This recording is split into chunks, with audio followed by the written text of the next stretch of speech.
नमस्कार, सुमन्स किचनमध्ये आपलं स्वागत आहे। आज आपण पोटाला गारवा देणारी दहीबुत्ती कशी बनवायची ते बघणार आहे। आता तुम्ही म्हणाल दहीबुत्ती म्हणजे काय? हा खूप पारंपरिक पदार्थ आहे।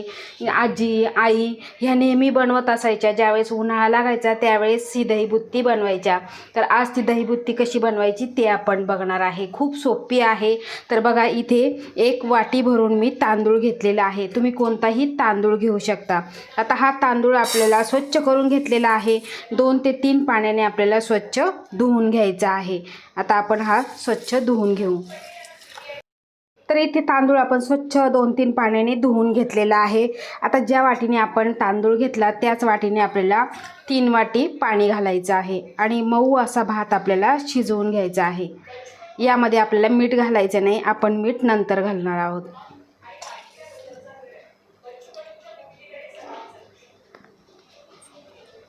तर बघा, 3 वाटी पाणी आपण यामध्ये घालून घेतलेलं आहे। आता आपण हा भात शिजवून घेऊया। आता भात शिजेपर्यंत थांबायचं का? उतरू का मग? उतर ना मग। भात आपल्याला पूर्ण शिजवून घ्यायचा आहे आणि शिजवून घेतल्यानंतर आपण हा भात पूर्णपणे थंड करून घ्यायचा आहे। खूपही गरम घ्यायचा नाही। आता एका मोठ्या भांड्यामध्ये आपण हा भात ओतून घेऊ। आता ज्यावेळेस भात शिजवायचा त्यावेळेस तुमचा जो नेहमीचा तांदूळ आहे त्याला किती पाणी लागतं त्यानुसार तुम्ही पाणी घालायचं आहे। बघा, अशा पद्धतीने आपण भात शिजवून घेतलेला आहे।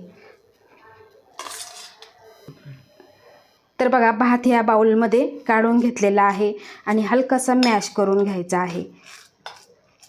त्यासाठी थोडंसं पाणी जास्त घालायचं आहे। खूप छान अशी ही दहीबुत्ती तयार होते। तर बघा, अशा पद्धतीने आपण हे मॅश करून घेतलेलं आहे। आता यामध्येच घालायचं आहे आपल्याला दही। तर इथे बघा, मी दही घेतलेलं आहे अर्धी वाटी। हे असं घरचंच दही आहे आणि ते मी फेटून घेतलेलं आहे। हे अर्धी वाटी आहे।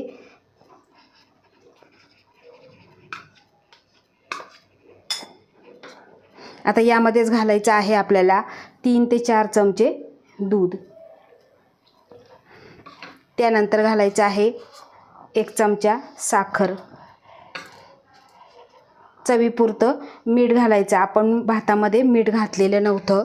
आणि त्यानंतर घालायची आहे आपल्याला मलाई। आता मलाई जर नसेल तर इथे तुम्ही दुधाची सायसुद्धा घेऊ शकता। इथे 3 चमचे घेतलेले आहे। आता हे सर्व आपण मिक्स करून घेऊ। तर बघा, अशा पद्धतीने हे मिक्स करून घेतलेलं आहे। आता आपण याला फोडणी देऊन घ्यायची आहे। आता गॅसवर पॅन गरम करायला ठेवलेला आहे। छोटासा आपला तडका पॅन आहे। आता त्यामध्ये आपल्याला घालायचं आहे 2 चमचे तेल घालायचं आहे। याऐवजी तुम्ही तूपसुद्धा घालू शकता। आता हे तेल छान गरम करून घ्यायचं आहे आणि त्यामध्ये आपल्याला घालायचे आहे अर्धा चमचा इथे डाळ घेतलेली आहे। आता ही चणा डाळ आहे, ही स्वच्छ ओल्या कपड्याने पुसून घेतलेली आहे। ही डाळ यामध्ये घालायची आहे। नंतर यामध्ये घालायचे आहे आपल्याला अर्धा चमचा उडदाची डाळ। त्यानंतर यातच घालायचं आहे आपल्याला मोहरी, अर्धा चमचा मोहरी, अर्धा चमचा जिरं। त्यानंतर यामध्येच घालायचं आहे आपल्याला 2 चिमूट हिंग, अर्धा छोटा चमचा किसलेलं आलं घालायचं आहे आणि यातच घालायचं आहे आपल्याला कढीपत्ता। आणि ज्यावेळेस कढीपत्ता घालायचा मोठी पाने घालायचे नाही तर छोटी छोटी कट करून घालायची। त्यामुळे काय होतं, आपल्या पोटामध्ये जातात। नाही तर मुले ही पानं काढून टाकतात आणि आपल्या पोटाला पचायलाही हलकं फुलकं जातं। त्यासाठी इथे मी कढीपत्त्याचे तुकडे करून घेतलेले आहे। मोठी पाने अजिबात घालायची नाही। मोठी माणसेसुद्धा पाने खायला मागत नाही। तर बघा, आपण छान असा हा तडका करून घ्यायचा आहे।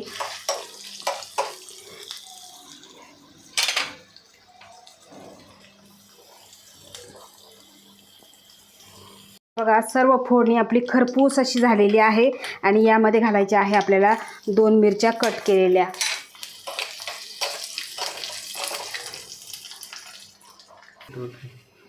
आता ही फोडणी आपल्याला ह्या दहीबुत्तीवर ओतून घ्यायची आहे।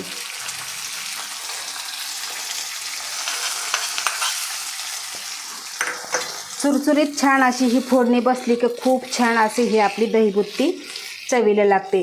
तर अशा पद्धतीची ही दहीबुत्ती ह्या उन्हाळ्यामध्ये बाहेर कुठे गेलेले असले, थकवा जाणवत असेल आणि ही दहीबुत्ती फ्रीजमध्ये ठेवून थंड थंड गार खायची, खूप पोटाला थंडावा भेटतो आणि पौष्टिकसुद्धा आहे. तर अशा पद्धतीची ही दहीबुत्ती तुम्ही एकदा नक्की बनवून बघा. आवडल्यास लाईक करा, शेअर करा, सबस्क्राईब करा आणि बाजूचं बेल आयकॉन बटन प्रेस करा. धन्यवाद.